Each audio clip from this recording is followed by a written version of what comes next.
Hi, I'm Brian Heidelberger, a partner with the law firm of Winston & Strawn in Chicago, and here today with another mini advertising law lesson. Today's law lesson, how to get your text message house in order by October 16th when the new FCC rules go into effect. And today, my disclaimer is really important because these rules are new, they're confusing, there's no FAQs, and there's a lot of good minds out there that may agree or disagree. So if you have some comments or criticism or questions about this, feel free to email me, and I'd rather have you do that than post it on that wall. You know, there's a lot of crazy messages that have been posted on that wall and people hiding behind their screen names like these guys. Please stop making these videos. You're doing a disservice to the industry, and all they do is the letters F, T, and C. And what about this one?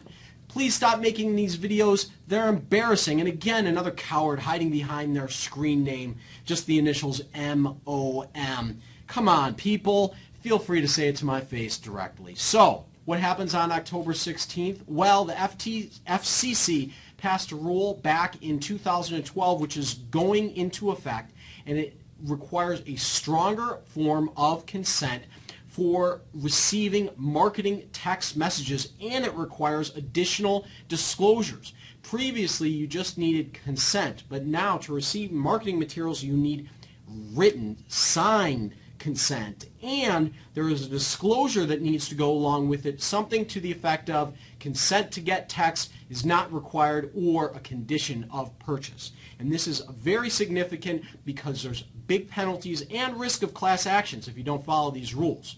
So, to back up, there's two types of text messages. There's a transactional message, such as, hey, you've been entered into our sweepstakes or your flight has been delayed.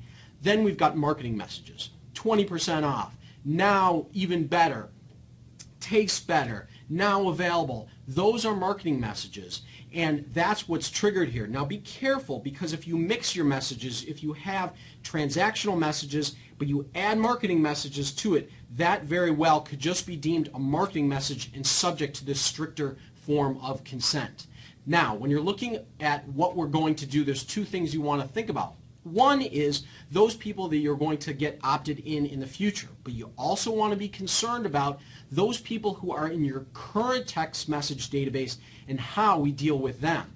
So, for future text message registrations, as I said, you need signed consent to send them marketing messages. Now, that text consent can be obtained online, or it could be obtained via text, such as text back yes. And you need a signature, and that's why I'm saying text back yes. Now, we recommend the double opt-in, where people text in to receive, and then you send them a text just to confirm that they really are consenting in writing. And of course, you want to make this disclosure, which is the new disclosure, something to the effect of consent to get text is not required or a condition of purchase. Now, what about future text message registration for just those people who are transactional, such as you've been entered into our sweepstakes? That rule hasn't changed. You don't have to have a signed written consent, just express consent. So that can be done via text or online, as we talked previously. You do want to make sure you disclose that you are sending text and what type of text. So by texting, you will receive up to 3 texts about, and then whatever it is that they are kind of going to receive text messages about. And again, we still do recommend that double opt-in. Now, let's talk about your current text message database. You might have a big one. Do we need to do anything to that database before the change in the law? Well, as we discussed, you need written signed consent. And if you don't have that, if you didn't have that for that database previously, you need to probably go back and get that. Also, anyone in your database, even if you had signed consent, they didn't receive that disclosure about consent to get text is not required or a condition of purchase.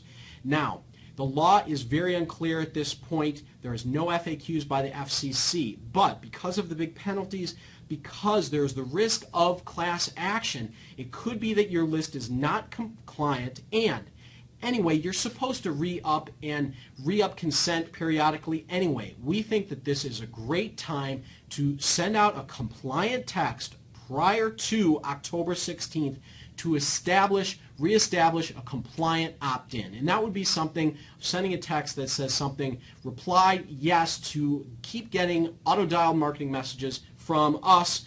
Consent to get text is not required or a condition of purchase. That will lock in your list as good before October 16th.